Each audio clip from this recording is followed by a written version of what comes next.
Have you ever asked yourself what it would be like to be truly unshakable, to move through life, not untouched by pain, but no longer dominated by it, to stop pretending everything is fine and actually be fine?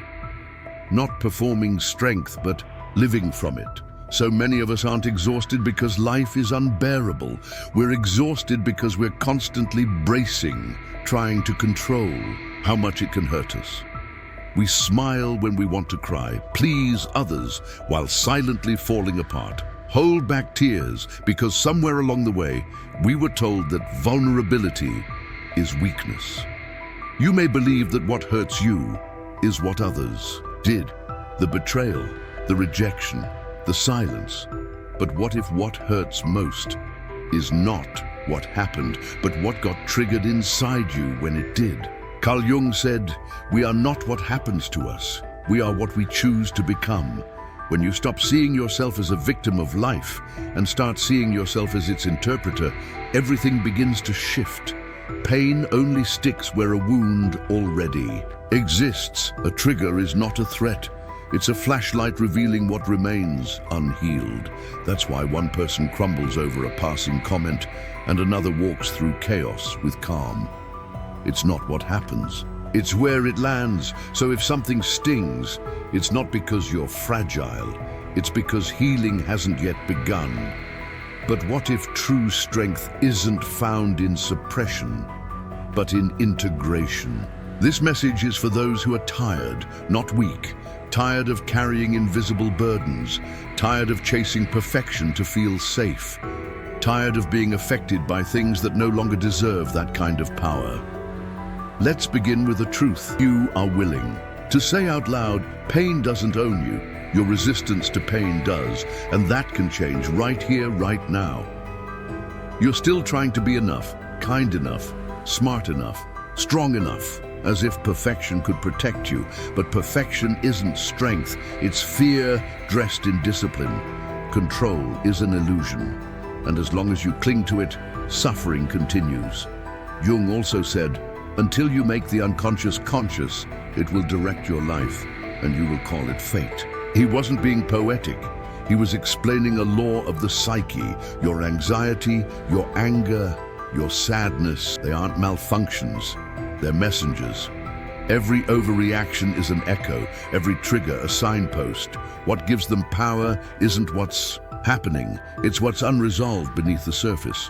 Repression doesn't silence pain, it buries it alive, and what's buried grows stronger in the dark.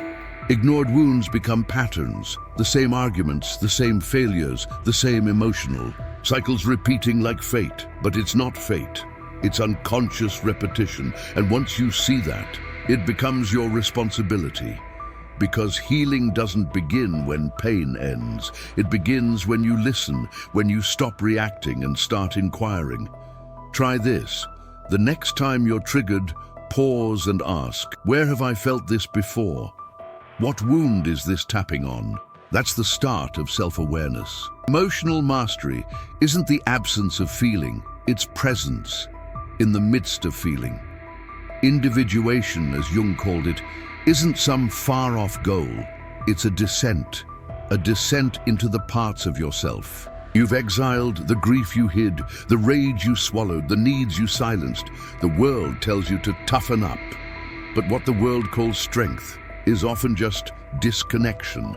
Detachment isn't resilience, it's separation from yourself. To integrate is to return home to every part of you. Healing doesn't come from perfecting the mask, it comes from tearing it off. You are not your trauma, but you are shaped by what you haven't faced. And until you do, you'll keep being reactive, fragile, fractured. When fear, shame, and insecurity are no longer enemies, you become rooted. Nothing inside you is exiled anymore.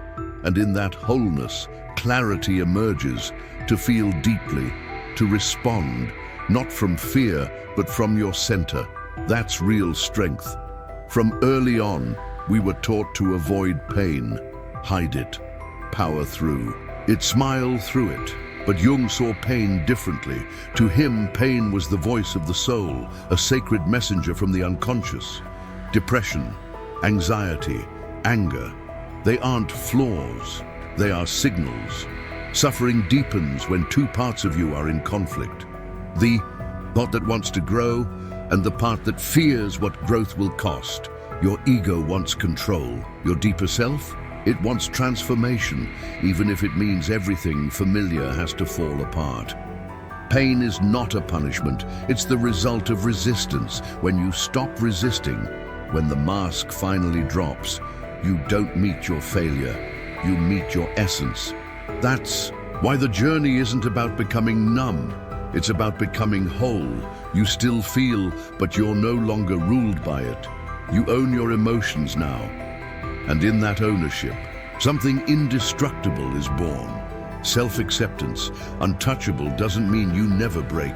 It means you always rebuild with grace, without shame, without hiding. Not because you're invincible, but because you are awake. The goal was never to avoid breaking. The goal is to stop believing that breaking means the end. Few complete this journey. Many start, but stop. They go back to masks, back to the comfort of the surface. But if you've made it this far, you are. Not most people. You are ready. This is the crossing point. When you stop blaming life, when you stop outsourcing your peace, when you stop asking the world to stop hurting you and start asking, why does it still have the power to? Jung said, what you resist persists. What you accept transforms. Your greatest protection isn't control, it's awareness. You don't need to shield yourself from emotion. You need to feel it, fully, honestly, fearlessly. You may still cry, but now you know why. You may still hurt, but it won't break you. Because you've stopped running, you've stopped hiding, and you've started living now. Nothing and no one can hurt you the way they once did, because now...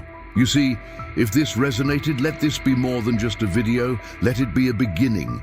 Comment below, I choose awareness. Subscribe to Psyche Project. Share this with someone walking the same path. You're not alone, and you're not done yet. The next video continues this journey. See you there.